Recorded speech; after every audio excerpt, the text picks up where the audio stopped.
Welcome back to the Three Benchwarmers Podcast, where today we'll be discussing all the weekly games and news from all Detroit sports. Um, I guess we can get started with the Tigers. They had a big week with the signing of Framber Valdez. Mark, what do you have to say about that? It's not even just the signing of Framber Valdez. They also got to the arbitration on Scooble, so he's signed for at least this year. It's just something that the Tigers can do consistently is assemble a good starting pitching rotation. Like in front of me, I have that the rotation could be like Scooble, Valdez, Olson, Flaherty, and then Melton or Mize. Probably Casey Mize makes it, but yeah, it's always the starters can always be pretty decent in Illich built teams. It's just kind of when you get to the relievers and the closers that maybe it struggles a little bit. But I'm excited to see what they can do because Framber Valdez will definitely take some pressure off of Scooble to win every game that he's in, or not perform his, like, I'm not saying that he doesn't have to perform his best anymore, but it's another like secondary ace, and it's like a backup plan if Scooble goes fourth on a different team, because Framber Valdez can come in and still be like a good, very good starting pitcher, like one A pitcher. Yeah, I was actually surprised as a Tigers fan that they did this because he was the top pitcher free agent at the time, and the Tigers actually threw out some money out there for him. So I actually do like the signing. He's like 38 million a year, and Scooble's at 32. So we'll actually be in the top 10 of cap this year for paying players, and I think it really gives us a chance to go forward and try and win the division this year. I think the sports books, the odds really shift 50% to win the division, and I think Valdez really can bring that if he channels his like 2022 Astros campaign again, because we'll have him for 3 years, so it leaves our future a little bit more promising, I think. Right. I also really like the move. I mean, I had a couple days to think about it. Barring the fact that we sort of screwed it over Tarek Skubal. Well, he ended up getting the money anyways, but we weren't willing to pay him an extra 14 million, and then we end up spending a lot of money on Framber Valdez and the whole thing about like, well, what if we use that money to, go towards the Tarek Skubal fund maybe, and actually have a shot at signing him, but obviously he wants a 10-year contract guaranteed hundreds of millions of dollars, so maybe it's in the best interest of the Tigers not to go after Skubal. I know it's crazy I'm saying that, but if Illich knows that we're not re-signing Skubal, then this is a great move. Use some of that money on other players to make that pitching rotation a little more deep. And obviously for this year, we have Skubal and Framber Valdez together for an entire year. I mean, geez, I mean that's, and then also obviously we're gonna have like Jackson Jobe coming back too. Just a great pitching rotation.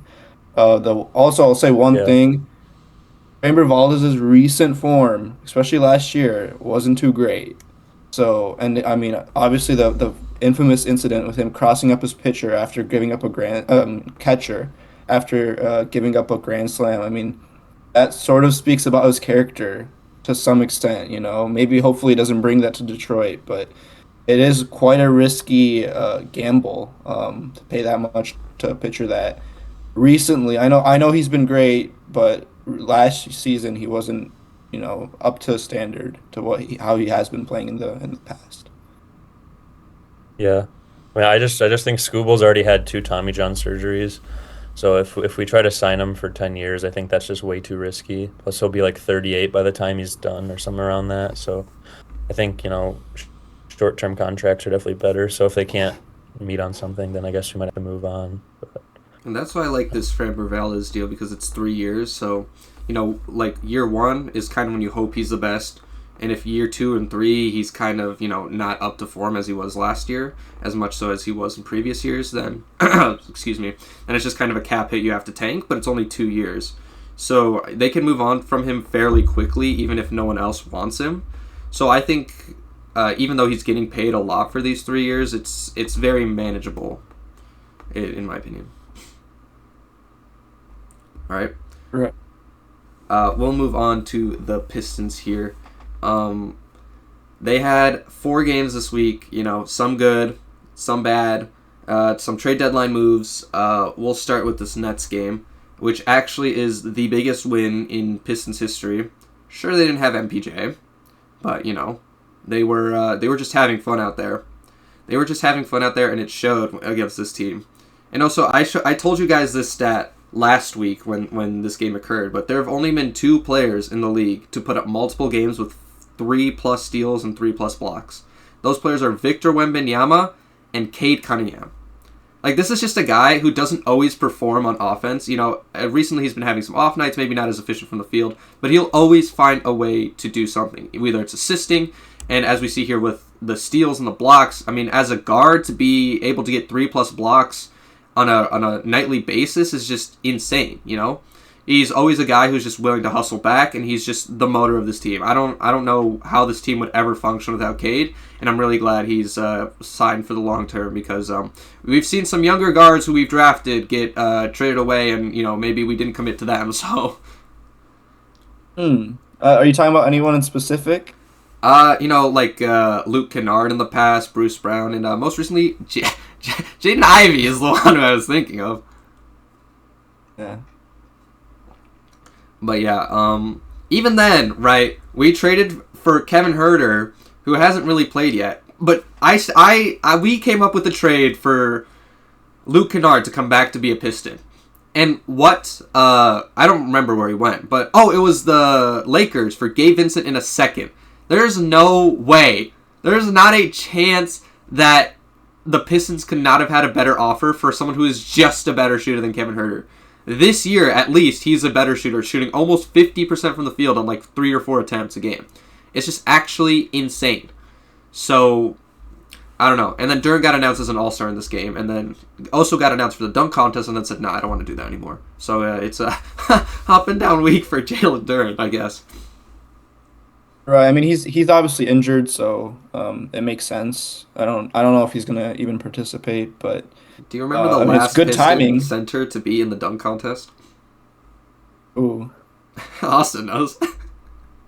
Andre Drummond. He was in the dunk contest? He was.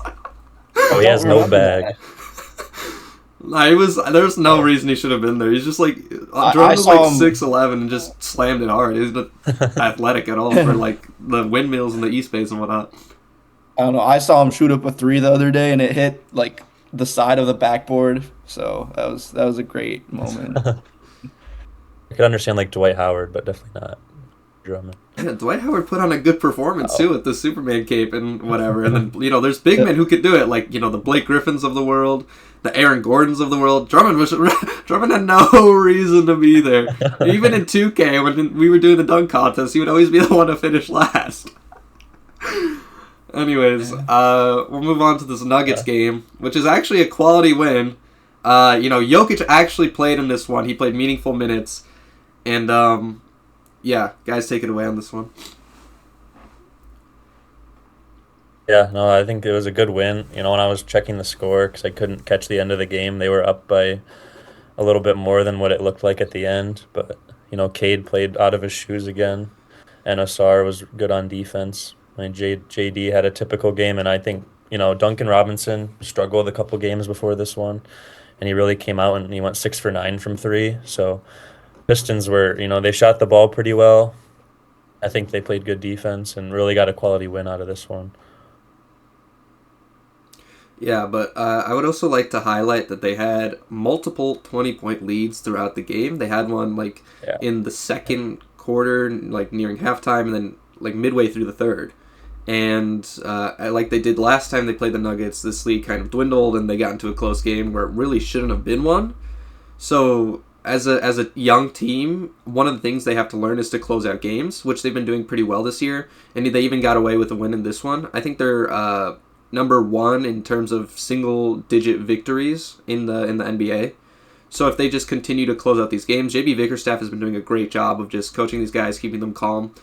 And it's just, again, something that maybe they shouldn't have been in that position. But, a win is a win, no matter how you look at it. So, yeah, but what's not a win, what really wasn't a win, against a team without Trae Young, without Anthony Davis, without just the Washington Wizards that we've seen all this year, and they lost. Like, I think the spread was 16.5, and the Pistons came out here and lost.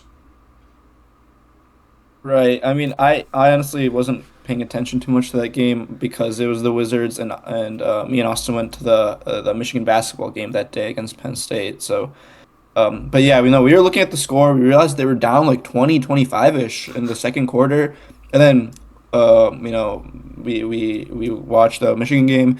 And there's a media timeout. We look back down on our phones, and it's a 1-point game. And the Wizards scored 2 points, and the Pistons scored like 23.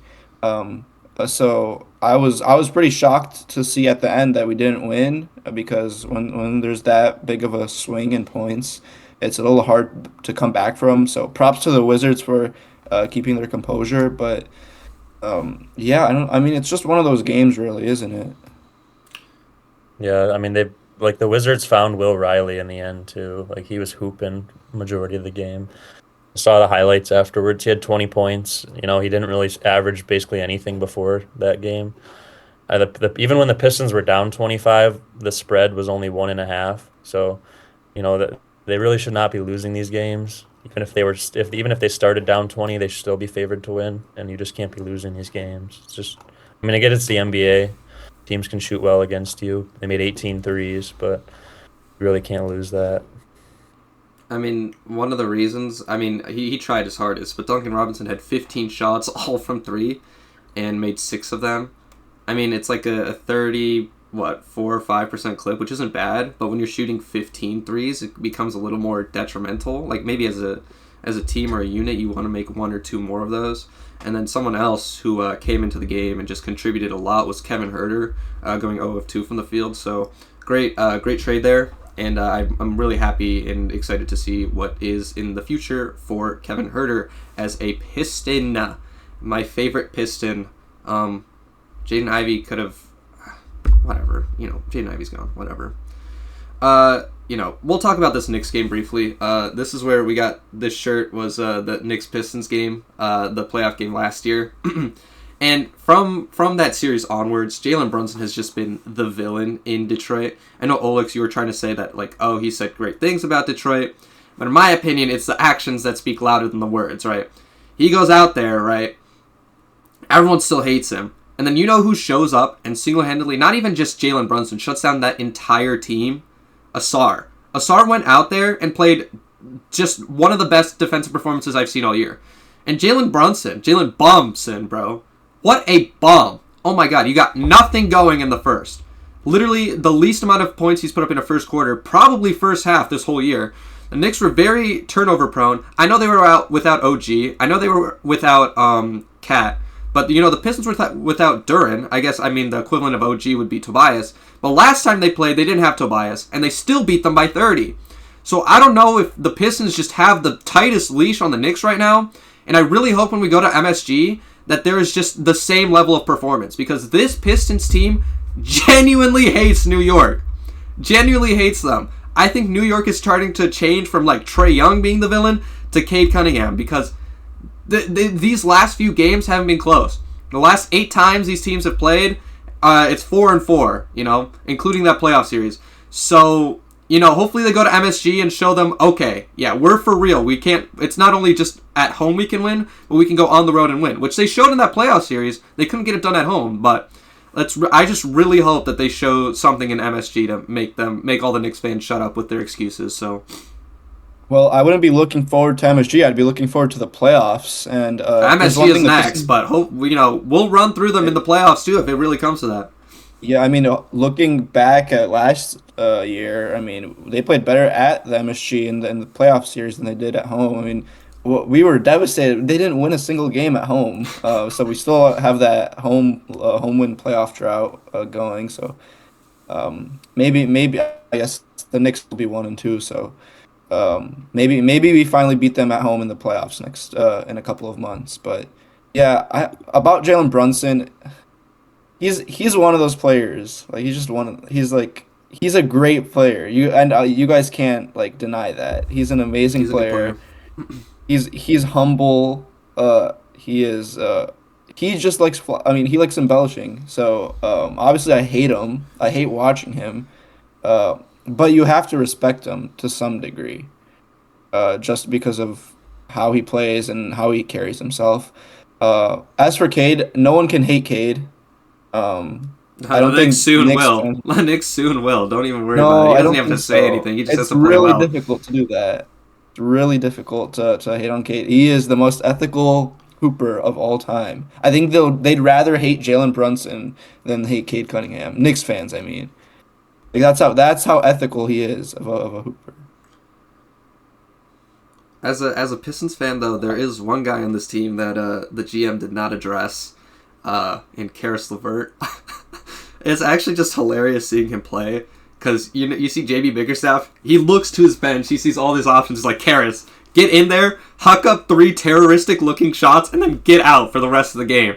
He's actually contributed so little. And that's the thing that just peeves me more about this Ivy trade, is that he is just, he at least could have been Karis. He's been better than Karis LeVert this year, okay? Maybe Karis LeVert's trade value was a bag of chips and some Fritos, but I would have taken that for Karis LeVert rather than Jaden Ivey, And then even in this Knicks game, Austin, I know you have the box score up. What was Kevin Huerter's stat line, right? He only played after, they were up like 30 already in those like last 5 or 6 minutes of the game. I'm sure he actually did play well, but what was his stats? Yeah. He was 4 for 6, 0 for 2 from 3, and 1 turnover. 0 of 2 from 3, you say? 0 of 2 for the sole reason we got this guy, right, was to sit in the corner and shoot with the bench unit. And he has been 0 of 4 to start as a Piston. Granted, it's been unlimited minutes, but if I don't see more from Kevin Huerter, guys, I'm gonna have to go on a big rant. This is bad. Yeah. I mean, if there was a bright spot, I really do think we give appreciation to Dennis Jenkins, because he keeps playing great off the bench. And he didn't get to play against the Wizards because he was almost at the 50-game cap for his contract, 2-way contract. So I really think they need to elevate him soon. And I think there is news breaking that he probably will be this weekend at some point. So I really hope he does. He played well against the Knicks and, in limited minutes, and he keeps performing well. So I think he's a good addition to the team. Please sign him is all I ask. Please just sign this man. I like Marcus Sasser a good amount, but Dennis Jenkins has just shown that he can come in and basically be another Cade off the bench. I even think he shoots the 3 a little better than Cade. But, it's just a guy who comes in and the offense doesn't miss a beat. Whatever he wants, in a reasonable amount, just give it to him. Even if it's just for the rest of the year, please keep Dennis Jenkins, please. And then even in the news of Jaden Ivey, next week the Pistons play the Hornets and the Bulls. So I saw Ivey. He went out and had a season high in minutes for the Bulls, who also traded away Ayo Dosunmu, they traded away Kobe White, and they brought in Anthony Simons, they brought in Jaden Ivey. They're actually trying to mix it up in Chicago for once, which is nice to see for those fans. But do you guys think they fare a good shot at winning both games next week? Of course. I mean, but you never know, because we just lost to the Wizards a couple days ago. But yeah, they should be winning both games. With the Bulls and Jaden Ivey. In his last game, Jaden Ivey had a -27.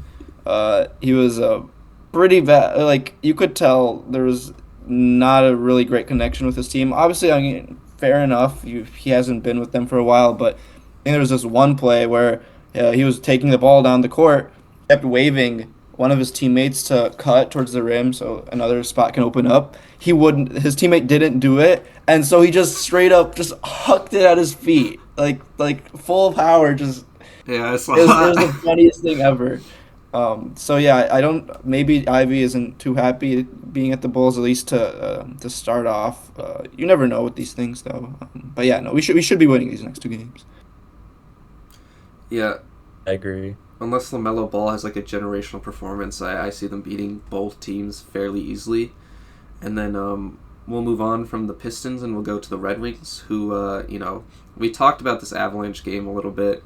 It was a very great win. We talked about it when it happened. Go check out our TikTok or Instagram for that clip if you guys are interested. But I'll just go through the notes here. I think we all had low hopes going into this game after that 5-0 demolishing over the weekend. And they were able to score early into the game and actually, play good defense to keep them in the game. And honestly, it should have been more than 0-2. Some bad power plays from the Red Wings when they were on offense. They had some good penalty kills though, and Gibson kind of kept them in the game, that whole time with his spectacular saves. But they even missed a trip to give him a penalty shot. The Red Wings, to one-on-one with the keeper. So this game could have been like a 0-3. If they pulled the keeper and they got another open goal, but first win in the Avalanche Arena since 2015. So overall, it was just a good game for them. Yeah, it was what we see. It was what we saw from the Red Wings for the past month or two in terms of their play, barring this last week, which I think they've been sort of hinting towards what has happened the last couple of years, with them falling off right before the playoffs and actually not getting into the playoffs at all. With this recent form, and then obviously them losing their most recent game 4-1 to the Mammoth. It's pretty concerning, actually. Like they're getting to that point where they're in risk of not making the playoffs. They don't have the top two place in the Atlantic anymore, so that's gone. Are they in the wild They're card? obviously, yeah, they're in the wild card right now. I think, or are they? Oh no, they're right. They're right on the verge. No, so Okay. so the Buffalo Sabres have a game in hand and are 2 points behind them, but. If the Buffalo Sabres win that game, then all of a sudden the Red Wings are out of going to be looking for a wild card spot, and based on how close the East is, you never know with these things. Like, man, the Columbus Blue Jackets can still go on a run. The Washington Capitals, They always go on a the run Boston lately. Bruins are still in a race. So, yeah. Yeah, the Capitals, they beat the Red Wings. The Bruins, they beat the Red Wings. So these are teams that they always could just make a run into it. This Mammoths game, it just comes down to bad defense. As has been a recent issue. With Edvinsson going down, maybe they used all their resources and attention to this Avalanche game, and they weren't as focused on the Mammoths. Maybe they overlooked them, but. Hopefully, after the Olympic break, this team could come back. Edvinsson will be closer to coming back, or he might be back. I don't know how much longer he's out. But, yeah, they didn't make any moves at the deadline, I don't think, unless their deadline didn't pass. And then Sider, he had a point against the Mammoths, so, he's always active on defense and offense, but, one man can only do so much. Against the Avalanche, he did a lot, but, Yeah, it's gonna be great watching the Winter Olympics with him on Team Germany, and then obviously Dylan Larkin, Lucas Raymond also participating. I'll just say this Winter Olympics break thing couldn't have come at a better time. I agree. This is amazing timing to reset. I don't know what would have happened if this break didn't exist. Look how they're slowly and surely getting worse game by game. And if that slide kept on continuing, in a week or so, if the games would have kept on going, we would have been out of the playoffs contention. Not contention, but we would have been out of a playoff spot at least temporarily altogether. So, yeah, no, it's good. Hopefully they can reset. Hopefully they can rethink some things. Maybe Raymond or Larkin strike back up in form with their performances in the Olympics. So. I guess we'll have to see after these things conclude as to how they're going to do. And also, Mark, the trade deadline is in a month. It's towards the beginning of March, I believe. So still have time to make a move. I don't know if they really need to per se, but yeah. Maybe another defender, but that's it's a future issue. Hopefully, we'll see what they think about that. We'll move on to the college basketball teams. We'll start with Michigan basketball, and they just look back to form. I just want to highlight one statistic before you guys go in there. Howard Isley played 1 minute, so that just shows how big of a win this team how big of a win this was, because he only goes in when they're up like 30 or 40. So Yeah, that's happened a lot this season. Obviously not the last couple of weeks, but yeah. No, it was a great win. Me and Austin were at the game. I honestly almost fell asleep a couple of times because of how much of a blowout it was. Within the first minutes, They went on a 13-0 run. I mean, Penn State opened up the scoring, and then the Michigan Wolverines went on a 13-0 run.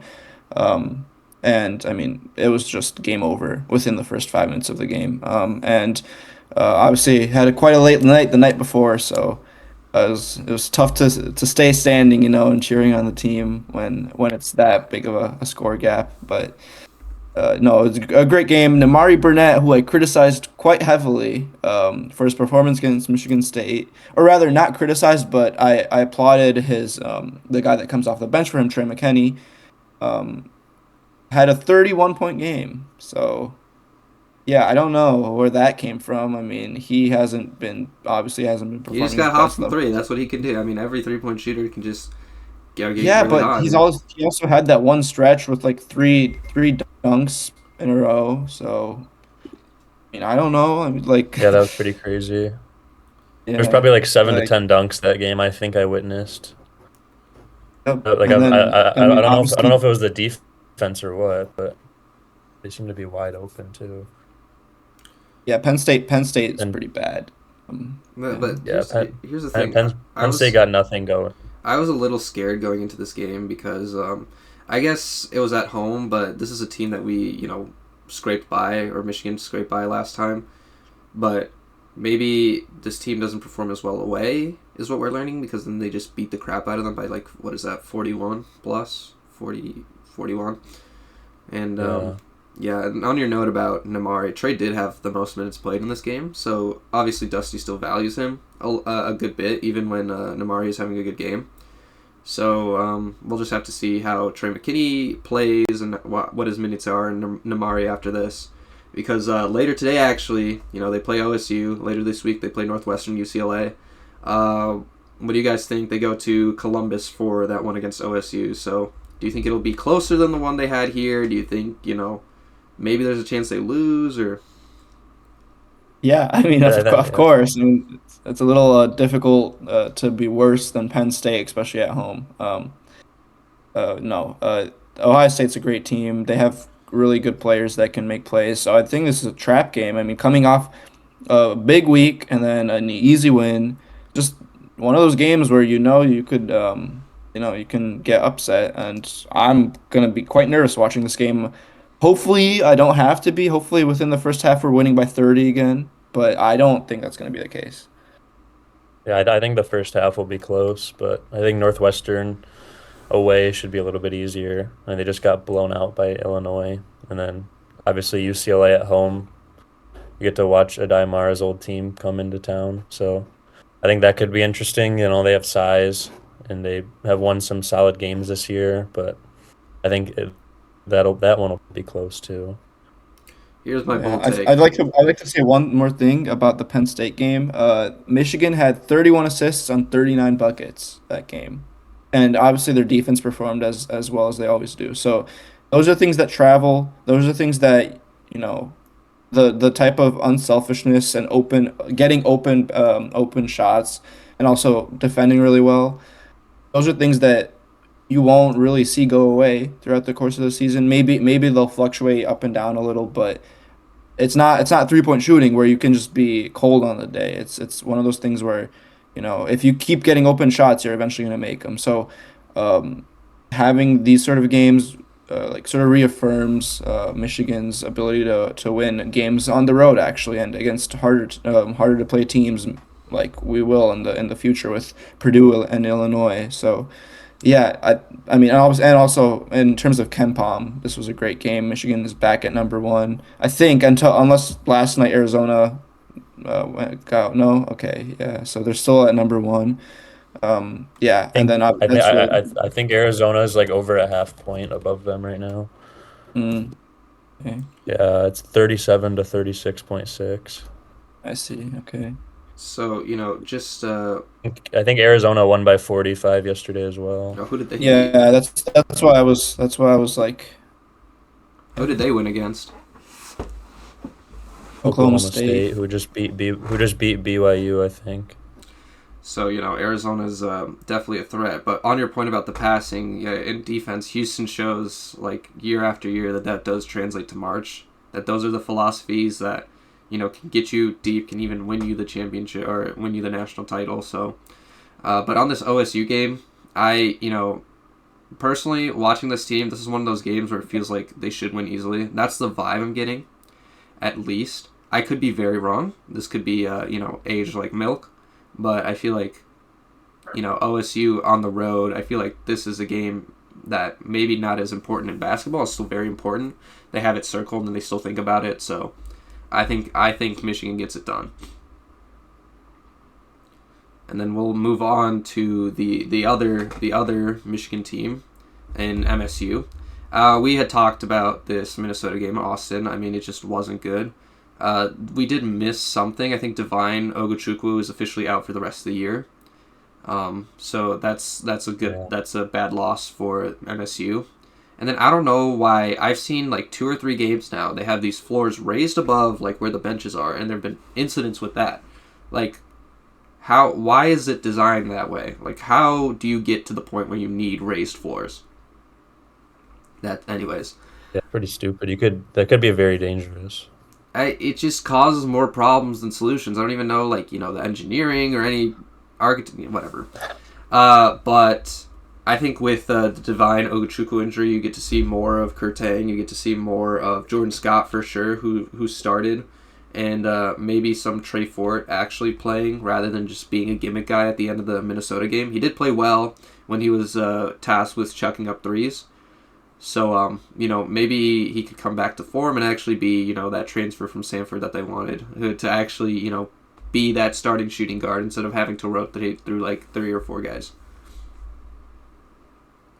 Yeah, because as of right now, they have like 0 ball handling besides Fear.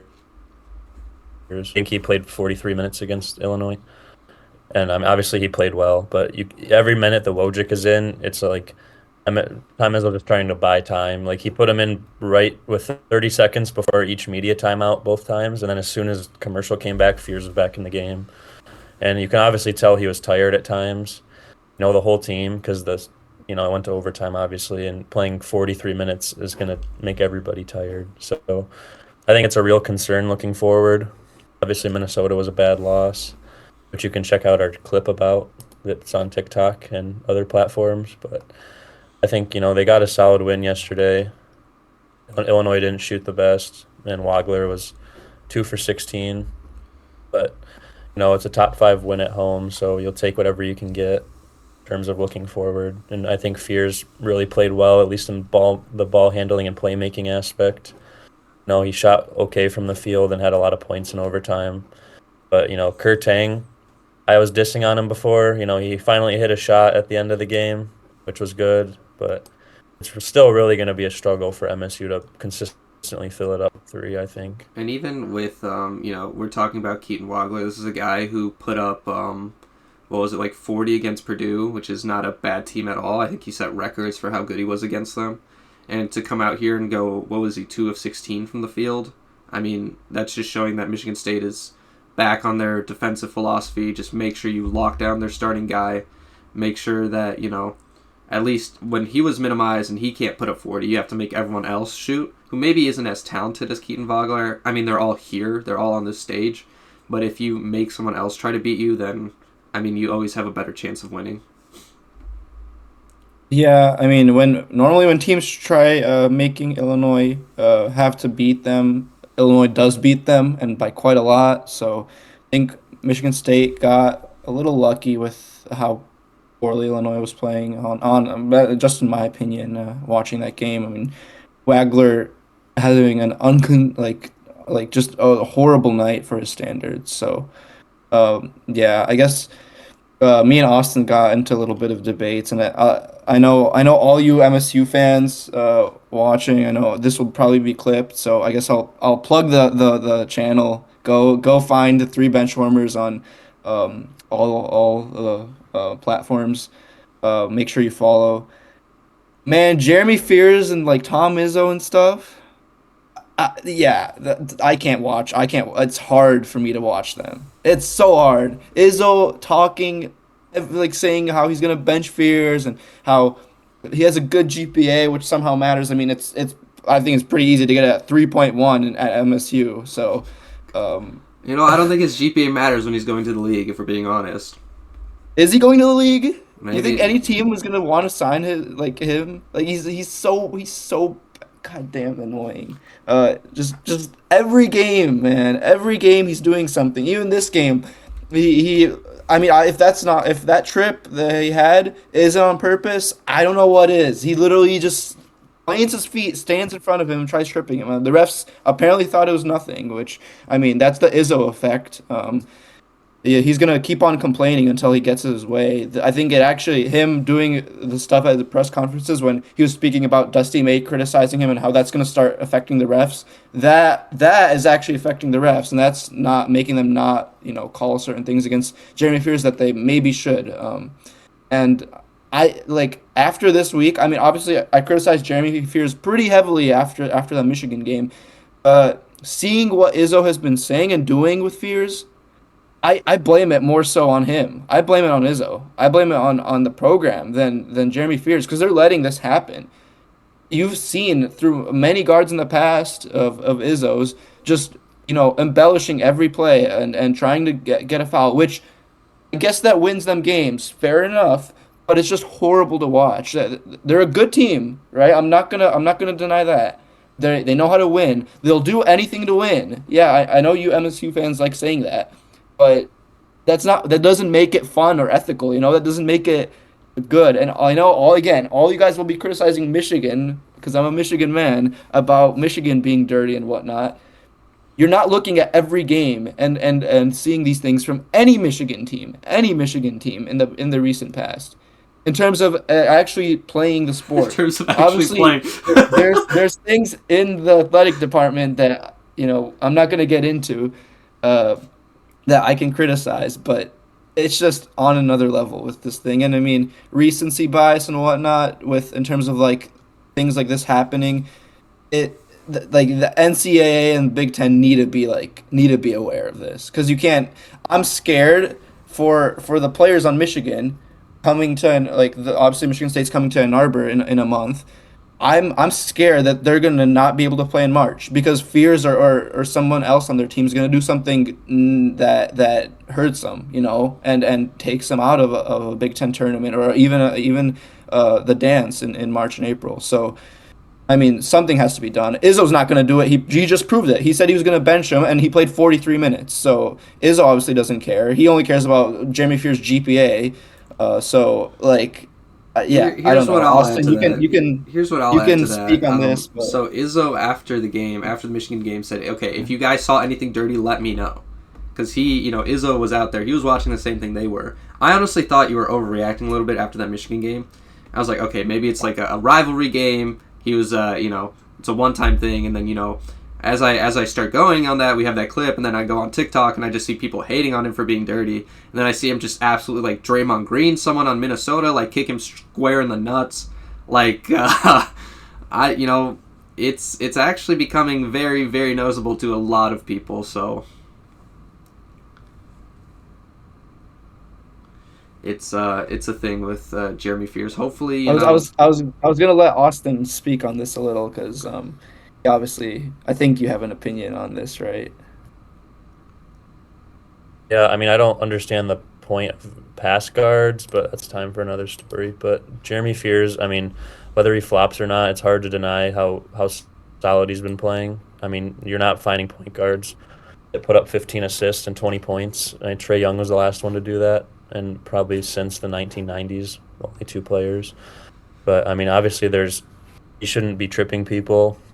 I mean, obviously the ref and both commentators said he didn't trip him on purpose, so I'll leave it at that. But I think Cam Ward and Jordan Scott really showed out, and that freshman class has a chance to really improve Michigan State down the line. And really, that's about it for me. But I honestly think this MSU team, I mean, maybe next year they could be even better than they are this year.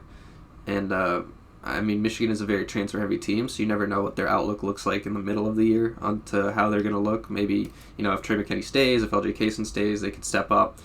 But it all comes with time. Another equally big and massive basketball team, we'll move on from those two, is Oakland. They had two games this week.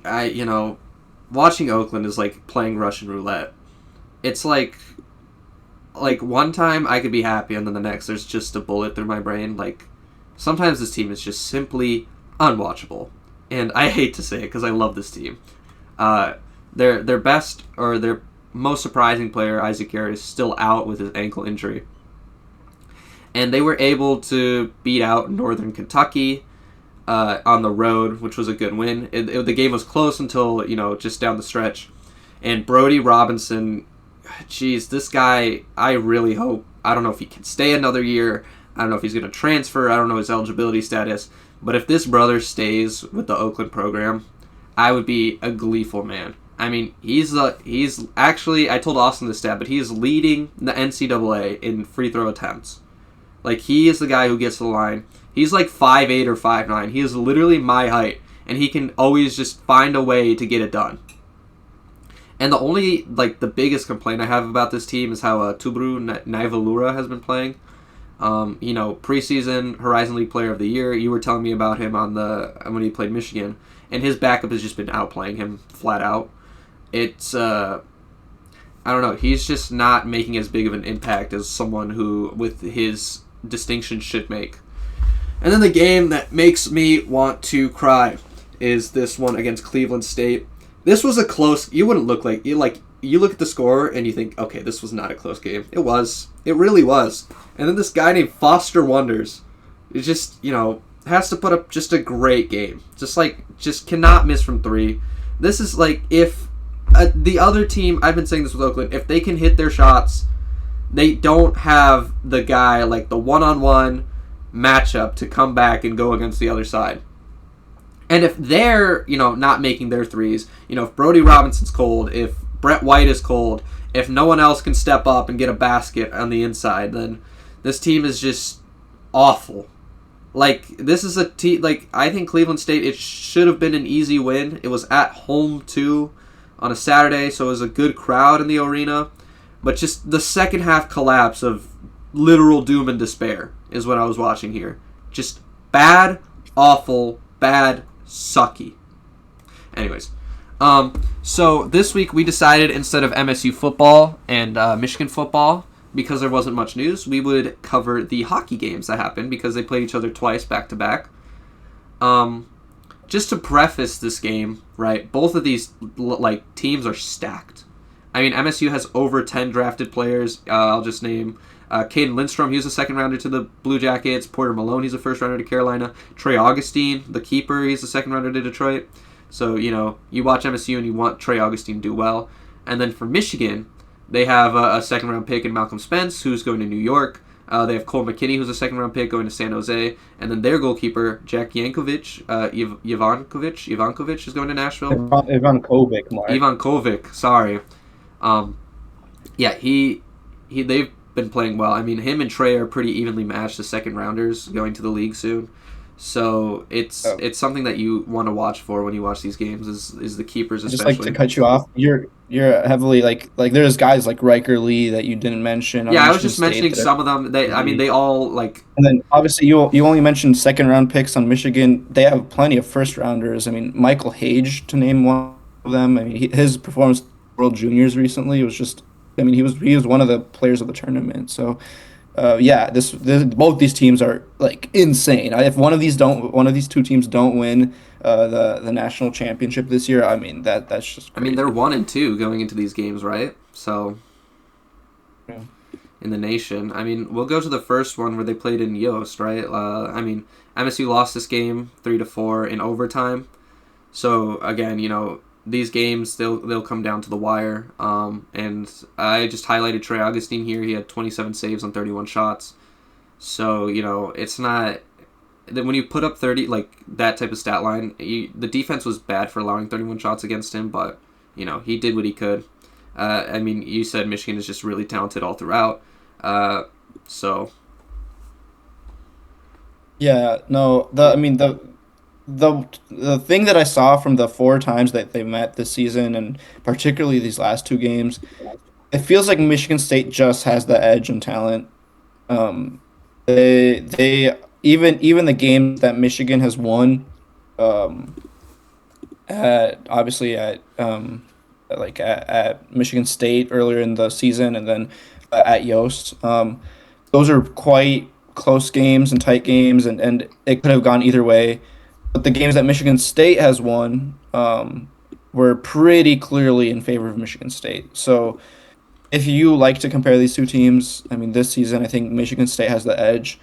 But yeah, no, the rivalry between these two teams is just something that we need to talk more about because obviously there's been a lot of hate, both in terms of football and basketball and just the programs, like athletic programs in general.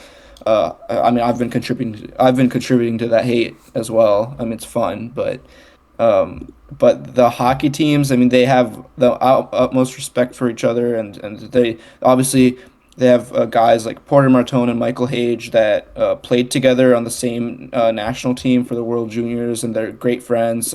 Yeah, Jack Ivankovic too. In addition to that, so it's like a actually refreshing to see a rivalry game or a sport in which there isn't too much hate, but it's just really good. Hockey. And they're always just in hockey, especially. They're always just want like at least in the top 25 year after year. So it's always very talented on both sides, and they're both able to put on a show. Maybe one year a team like Michigan State, who's maybe not as good, steals a game from Michigan, and vice versa. So even in hockey, I mean, these teams consistently in the top ranked, consistently have top draft prospects like Dylan Larkin from Michigan, and just consistently put on a good show. I mean, maybe the second game when Little Caesars wasn't as good, when MSU won 5-2, but it's still a rivalry game, and it's always nice to just see them play each other. I mean, I saw the game in Joe Louis in 2017 where they played each other. They call it the duel in the D, so it's a big deal when they come to Little Caesars and play their college hockey. Yeah, it was actually pretty expensive to get in yesterday too. It's like $150 minimum. That's definitely pretty popular. Yeah, I was thinking about going, and then I saw the prices, and I just That was quite expensive. I was surprised. Are they Considering, pricing it's pretty students big. out of this game? No, I'm kidding. No, it's this is more for like the alumni. I mean, the students, they have the that's ones. that's the one game that was meant for non-students. I mean, that's why they do it every year. But Yeah, Yeah, because it wasn't on campus. it's a nice tradition they have. They moved it from the Joe to the Little Caesars. I haven't been to one in the Little Caesars yet, but when I went to the Joe's, just great. But again, always competitive. Even when I went 2017, this was competitive game. It's been competitive. The series, this whole up even until now, probably before that. So looking forward to what those teams can do in their championship. They have some other competition to go against. I know Boston College is usually pretty good, and Western is pretty good usually. I don't really know hockey. well, not this year. I mean, Boston College Who's is the flying top? off. Who's behind Michigan and Michigan State? I'm curious.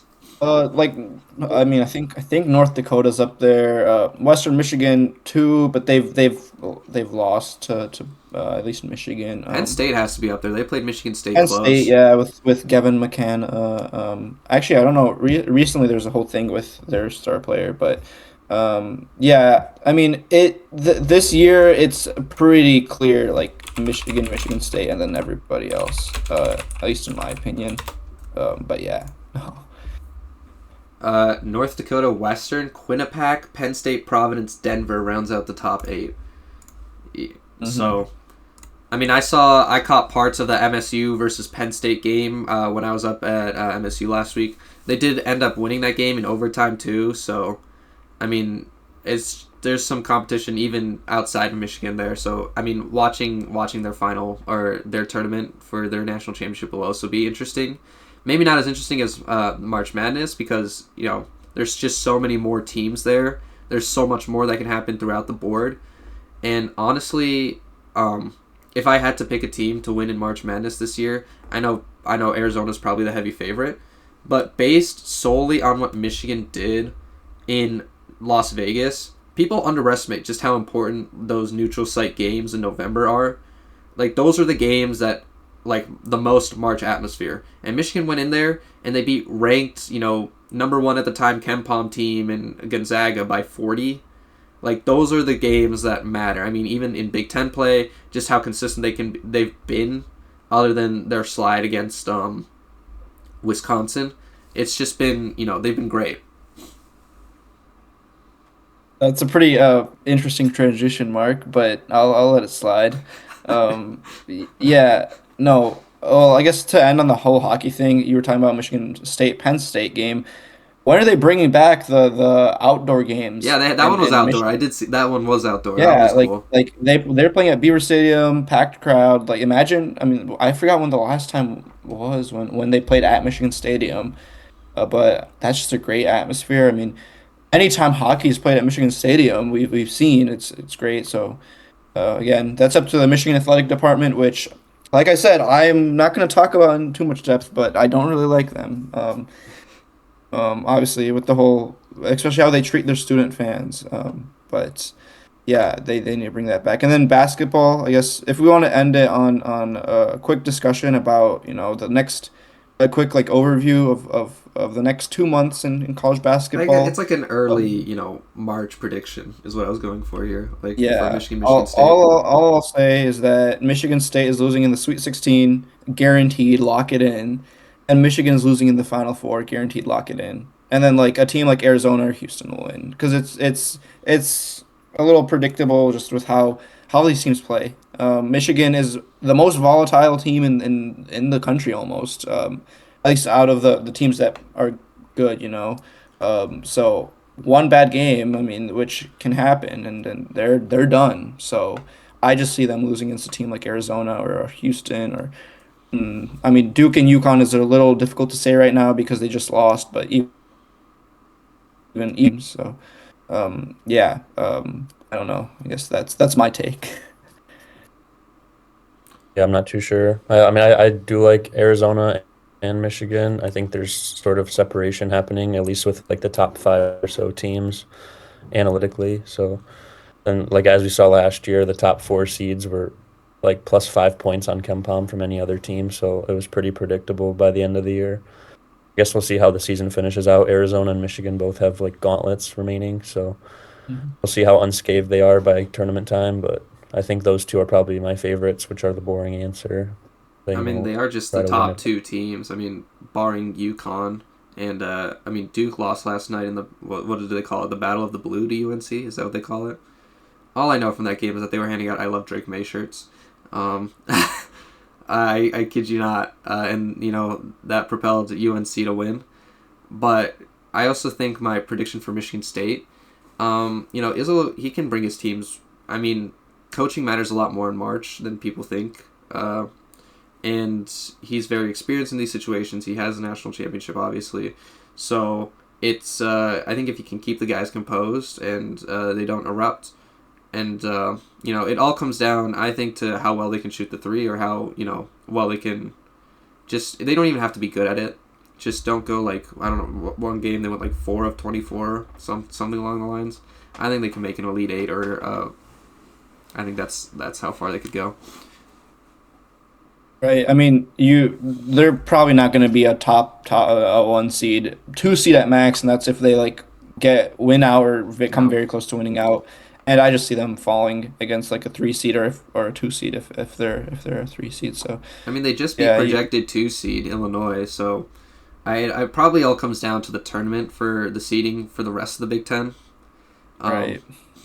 but yeah, Yeah, I mean, they could get a pretty favorable draw. You never know, but I I guess we'll guess see what happens. Michigan right now, some projections say that they're going to get like Kansas, Houston, and like Virginia in their portion of the bracket. So you never know with these things. Like that would be yeah. Yeah, crazy. and there's also teams like St. Louis that could be a 7 seed, and you never know. Just Yeah, Yeah. some St. teams you have Louis no has been the idea about. best mid-major team so far. I mean, they've been better than Gonzaga even, who just lost to Portland State or Portland, something like that. Yeah. But St. Louis, they've actually been consistent. Like they they are actually like a team to look out for in this tournament. Yep, I think Robbie Avila's still there. He's my favorite player. The goggles guy. Oh, goggles. Uh, And we would talk about Lions, but with the trade, not trade, I'm so sorry, with free agency and the draft still a little bit away. I mean, it's better to hold off to see if anything else happens. So on that note, we'll end the podcast here this week. Thank you guys all so much for watching. Check us out on all the socials that we have around us, and let us know if you want anything else, any other content discussed, if you want any more guests. Yeah. Until next time.